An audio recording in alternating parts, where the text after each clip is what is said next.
You look good. Thank you so much. I like your hair. Hi everybody. Hello. Welcome to our offices. This is RBB HQ, where the dream happens. This is where charcoal sits. Well, this is her lair. So, we have had so many people message us and be like, hey yo, I'm struggling with this. What is your, opinion on this, that, and the other? So, we're like, let's just compact everything into 5-10 minutes of absolute goodness, answering all your questions, and then we can do more of these. Absolutely. Especially in a time like this where everything has just been so uncertain. It's been so difficult to maintain routine. We get that because everything's just been flipped on its head. It's like, what are some things that we can do to really stay consistent and create some healthy habits to carry through into the other side of this? We'll do as many Q&As as you want. We can even do some lives, whatever it is that you guys want. We're here to please. Number one question, how do you cook healthy food on a budget for a whole family? At a time like this, you want to be eating well, but you want to be, cooking lots and kind of like, doing those sorts of things. Yeah. So Jacinta, what's one little thing that you do? Buying as much fresh produce as possible. Often we think prepackaged stuff is cheaper, but if you're buying things in bulk, especially if you're cooking for a family, buying fresh produce from markets and things like that is a really great way to go.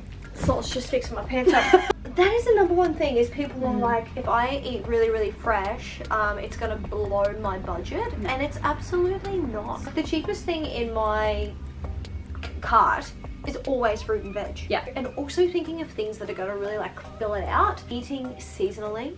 Carrots, capsicum, cucumber, whatever it is that is in season right now, it's going to be cheaper per kilo. Bulking things up with brown rice. Yes, protein is expensive, but if you again get stuff in bulk, or even go to a butcher, it can be a little bit cheaper. You have your fruit and veggies, right? You have a really good source of carbohydrates, and you have your protein. Absolutely. Obviously you've got your fats as well. Really. And as a family, you have that opportunity to buy things in bulk. Yeah.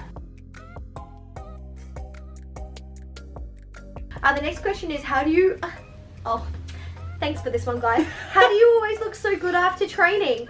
It's like you sparkle. WTF. Baby, you light up my world like nobody else. Okay, little secret. It's definitely not the case. It's definitely the trick of the light, Maybe. the camera. Our hair, for instance, is soggy, wet mess. I It's repulse myself. Disgusting. I actually Disgusting. repulse myself. Do you know what? I reckon as well, we've pushed into that zone of the sweat isn't just drops and red face. It's actually all over our skin. So maybe that comes off as some kind of glow.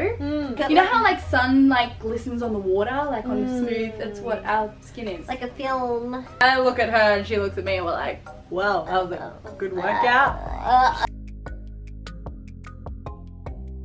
Next question! How do I get motivated to get out of bed and exercise? I'm totes not an early bird. You know who else was not an early bird a couple of months ago? Totes not an early bird. I hate mornings. Jack I've always struggled with mornings. Even now, my brain still comes alive at night and I want to work at night. However, consistency, create a habit, changes everything. Even if I'm not training at 5:30, or early in the morning, my body will still wake me up 6-7 a.m. One, you got to ensure that you're still getting enough sleep, so you do have to shift things and get to bed earlier. But it's an intentional decision.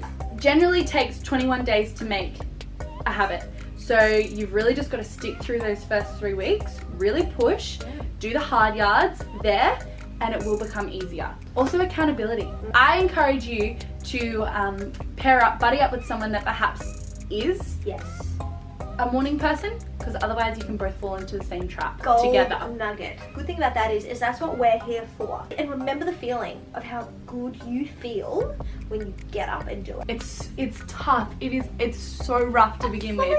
It really is. The flesh is weak. And now 6 months later, I get up at 5:30. Look at it now. Look at it now. Selena Gomez. Good try. Yeah.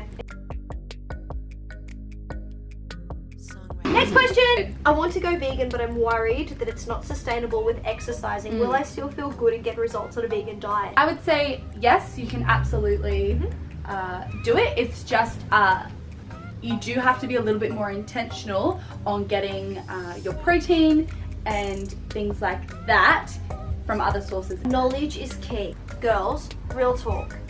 We are so smart as women, but we allow ourselves to be dumb. Learn what is a protein, what is a fat, and what is a carbohydrate, Yep. and what are the sources of those things in a vegan diet. That's why we have meal plans and dietitians that we work with to give you the tools and the resources you need. All you need to do is learn carbs, protein, fat, get those good sources in, and it's exactly the same as if you were eating animal product. Another point on that, especially as women, one thing that we need to get a lot of and a lot of us struggle with is iron. Yes. That's another thing with vegan. I know that some people worry that they're not going to get enough iron, as a lot of that, like the main kind of source of that is red meat. But again, educate yourself. Yes. You can get it from things like all your green veggies, so Yep. spinach and stuff. Popping baby spinach in a smoothie, you can't actually taste it. Next question. Does it ever get easier? Okay, Mhm. exactly what we just talked about Yeah. before. Takes 21 days to make a routine. Those first 3 weeks, even 4 weeks, because you can't go 21 days, okay, cool, I'm set. You still have to make an intentional decision every day. Yeah. However, it does get easier from that point on. Yeah. Yep. Repetition is key. It's all in your mind. All here. Repetition creates muscle memory. You have to have a why as well. Mhm. So you've got to have a reason why you're doing what you're doing. Start is always the hardest. Always the hardest. So it's that first step of making intentional decisions. Goal setting is an awesome way to do it. Writing them down, physically looking at them, and every day when you wake up, you look at those 3 things and go, okay, I'm gonna intentionally choose these things Yep. today. For 21 days, minimum. Write it all up along everywhere. I might Yeah. write mine up on here. Yeah. Say it, believe it, achieve it. And surround yourself with the right people Yes. to encourage you to get there. Which is why we run things like challenges. Speaking of which, we do have a 30-day challenge starting. Yes. So that's next Saturday. So it's on the 23rd of May. Mhm. We are launching an online because honestly we're still closed. Yep. For you guys, you don't even have to be in Brisbane. It's for 4 weeks, so 30 days. Yep. We will literally give you 17 live stream workouts a week, meal plans, accountability support, everything you need. It is the perfect reset Yeah. for you and your mind, especially coming out the other side of COVID. So if you guys do have any questions, please keep hitting us up. We Yes. are here to help you every step of the way. In the meantime, I hope that these questions helped you, and send more our way. We'll answer them. If we don't know the answers, we'll find the answers for you. We will. We love Research, knowledge. you. Amazing! 1 minute, 37 seconds later. Just interrupted the other day and she was wearing cowboy boots. I'm wearing cowboy boots. It's because I had track pants on over the top because it's cold as. And if you put your sneakers on, then you have to take your sneakers off. I love that she's addressing this now.